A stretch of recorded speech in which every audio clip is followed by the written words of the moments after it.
আসসালামু আলাইকুম ওয়া রাহমাতুল্লাহি ওয়া বারাকাতুহু। প্রিয় শিক্ষার্থী বন্ধুরা, সকলেই কেমন আছেন? আশা করছি আলহামদুলিল্লাহ খুবই ভালো আছেন। আজকে আমি আপনাদের কাছে আলোচনা করব বারিক হরফ কে বারে মে। বারিক অক্ষর অর্থাৎ পাতলা অক্ষর কয়টি এবং কি কি, এগুলি আমাদের জানা দরকার। যদি আমরা মোটা অক্ষরগুলি যদি আমরা জানি, তাহলে পাতলা অক্ষর বার করতে আমাদের সুবিধা হবে। अरबी में हरूफ तहजी 29 है, 29 अरबी अक्षर 29टी, जिनमें से हमेशा मोटे पढ़े जाती है। যাদের ভিতরে এমন কিছু অক্ষর রয়েছে যেগুলো সর্বদাই মোটা করে পড়তে হয়, এগুলি আমরা সব জানি। খ স দ ত দ গইন কফ, এই 7টি অক্ষর মোটা। 3 हरूफ कभी मोटे और कभी बारीक पड़े जाती है। और 3টে অক্ষর কখনো কখনো মোটা হয়, আবার কখনো কখনো পাতলা করে পড়তে হয়। এটাকে শিবা মুস্তাআলিয়া বলে। এর অক্ষর হলো আলিফ, লাম আর র। 19 हरूफ हमेशा बारीक पड़े जाती है। 19টা অক্ষর সর্বদাই পাতলা করে পড়তে হয়। টোটাল হরফে তাহাজি 29, মোটে হরফ 7। প্রিয় বন্ধুরা, কভি মোটে কভি বারিক হরফ 3 হয়, এগুলি আমরা সব আগে জেনেছি। টোটাল যে বারিক অক্ষর বা পাতলা অক্ষর হলো 19টি। हमेशा बारीक पढ़े जाने वाले हरफ, সর্বদাই এই অক্ষরগুলি পাতলা করে পড়তে হয়। বা তা সা জিম হা দাল জাল জা সিন শিন আইন ফা কাফ মিম নুন ওয়াও হা হামজা ইয়া।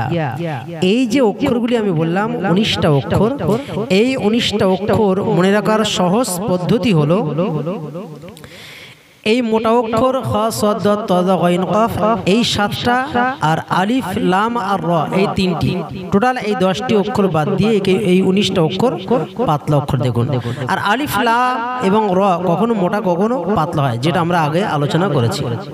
তো যদি আমরা এই 7টা হরফে মুস্তাআলিয়া আর শিবা মুস্তাআলিয়ার অক্ষরগুলি যদি মনে রাখতে পারি, তাহলে অবশ্যই এই পাতলা অক্ষরগুলি মনে রাখা আমাদের জন্য সহজ হয়ে যাবে।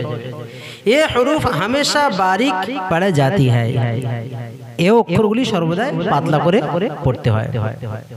এই নকশা हमने याद रखना है। এই যে নকশাটা দেখতে পাচ্ছেন, এটা আমাদের সর্বদাই মনে রাখা বা স্মরণ রাখা জরুরি। और अपने दिमाग में रखना है, हमेशा मोटे पढ़े जाने वाले हरूफ अपने जहन में इस तरह रखते हैं कि जब हम नमाज और कुरान पढ़े तो हमें याद आ जाए ये मोटा हरफ है। ऐसी मोटा पढ़ाना, इसी तरह कभी मोटे और कभी बारीक पढ़े जाने वाले हरूफ को ख्याल रखना है, और उसी तरह बारीक पढ़े जाने वाले हरूफ का ख्याल रखना। যদি আমরা ওই পাতলা অক্ষর আর মোটা অক্ষর কোনগুলি, এগুলি যদি আমরা জানতে পারি, তাহলে আমাদের পড়ার মধ্যে, নামাজের ভিতরে, কোরআন তেলাওয়াতের ক্ষেত্রে আমাদের সর্বদাই মনে এসে যাবে যে আমরা কোনটা পড়ছি, এই অক্ষরটা মোটা না পাতলা। এটা আমাদের দিমাগের ভিতরে এসে যাবে যদি আমরা সুন্দরভাবে মুখস্থ রাখতে পারি। নামাজ তাজবিদ সে, নামাজ তাজবিদ সে। যদি আমরা নামাজের ভিতরে একটা দোয়া পড়ি, দোয়া সানা, তো সেক্ষেত্রে আমাদের স্মরণ এসে যাবে যদি আমরা অক্ষরগুলি ভালো করে মনে রাখি যে এই অক্ষরগুলি মোটা অক্ষর এবং এই অক্ষরগুলি পাতলা অক্ষর, তাহলে আমাদের সর্বদা মনে এসে যাবে যে এটা মোটা অক্ষর। তাহলে আমরা সানাটা একটু দেখি। সুবহানাকাল্লাহুম্মা ওয়া বিহামদিকা ওয়া তাবারাকা ইসমুক ওয়া তাআলা জাদ্দুকা ওয়া লা ইলাহা গায়রুক সুবহানাকাল্লাহুম্মা ওয়া বিহামদিকা ওয়া তাবারাকা ইসমুকা ওয়া তাআলা জাদ্দুকা ওয়া লা ইলাহা গায়রুক। প্রিয় বন্ধুরা, সুবহানাকাল্লাহুম্মা इस पूरी जुमला में अल्लाह का लाम मोटा पड़ जाएगा, क्योंकि अल्लाह से पहले काफ पर ज़बर है और लाम कभी मोटे कभी बारीक पड़े जाने हरफ में आता है। तो सुबहानकल्लाहुम्मा ए जे ला लाम खड़े ज़बर ला है बेटा, क्यों ना ए जे लामे मुशद्दद और तरागेर अक्षरे আপনারা দেখতে পাচ্ছেন ज़बर আছে, লামে মুশদ্দদ আগের অক্ষরে ज़बर। সুবহানাকাল্লাহুম্মা লামে মুশদ্দদ আগের অক্ষরে জবর থেকে লাম মোটা করে পড়তে হয়, তাহলে এই লামটা মোটা হবে। ওয়া বিহামদিক এই শব্দটার ভিতরে इसमें कोई हरफ मोटा नहीं है, सब बारीक है। तो অবিহামদিক এই শব্দটার ভিতরে কোনো মোটা অক্ষর নেই, এই জন্য মুখটা পাতলা রেখে মুচকি হাসির মতন আকৃতি ধারণ করে আমাদের পড়তে হবে। ওয়াবিহামদিক তারপরে দেখুন ওয়া তাবারাকা ইসমুক इस पूरी जुमला में रा मोटी पड़ी जाएगी, क्योंकि रा के ऊपर हरकत है और हमने पढ़ा है कि रा कभी मोटे कभी बारीक पड़े जाने वाले हरूफ में शामिल है, और जब रा के ऊपर कोई हरकत हो यानी जबर या पेश हो तो रा मोटे पड़ते हैं। আমরা তো আগে জেনেছি যে রা অক্ষরটা কখনো মোটা হয় কখনো পাতলা হয়, এটা শিবা মুস্তাআলিয়ার অক্ষর। তো এখানে দেখতে পাচ্ছেন এখানে ওয়া তাবারাকা ইসমুকা ওয়া তাবারা, এখানে রায় জবর আছে, রায় যদি জবর অথবা পেশ থাকতো তাহলে রাটা মোটা হতো, এখানে রায় জবর আছে। ওয়া তাবারা রায় জবর হওয়ার পরিপ্রেক্ষিতে রাটাকে আমরা কিভাবে পড়বো?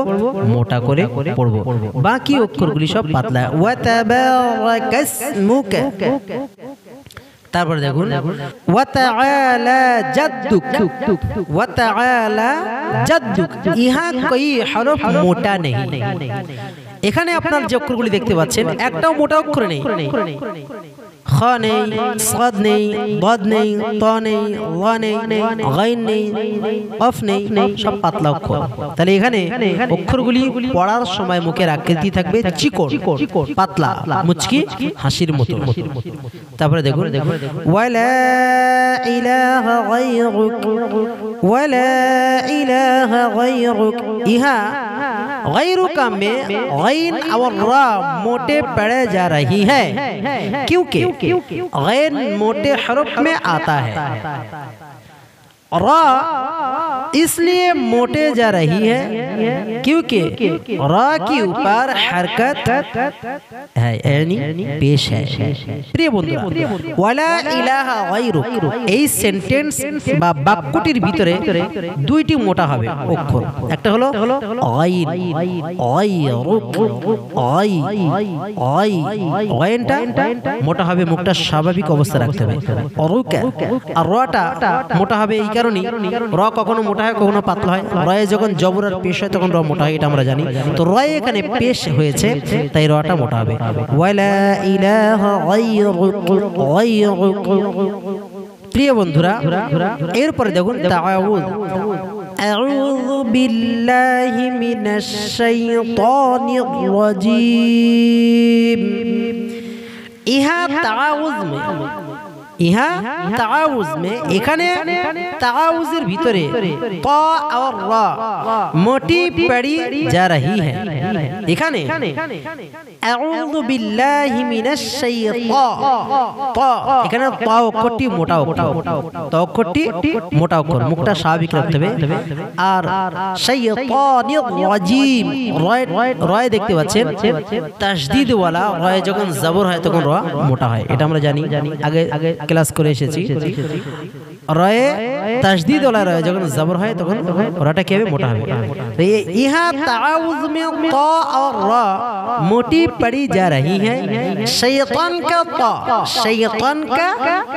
ये जो ताटा देखते पाচ্ছেন और আর রহিম का रा मोटे पड़े जाती है তাই শয়তানের তা আর রাজিমের রা এটা মোটা ভাবে পড়তে হবে أعوذ بالله من الشيطان الرجيم তারপরে দেখুন তাসমিয়া বিসমিল্লাহির রহমানির রহিম बिस्मिल्लाहिर रहमानिर रहीम।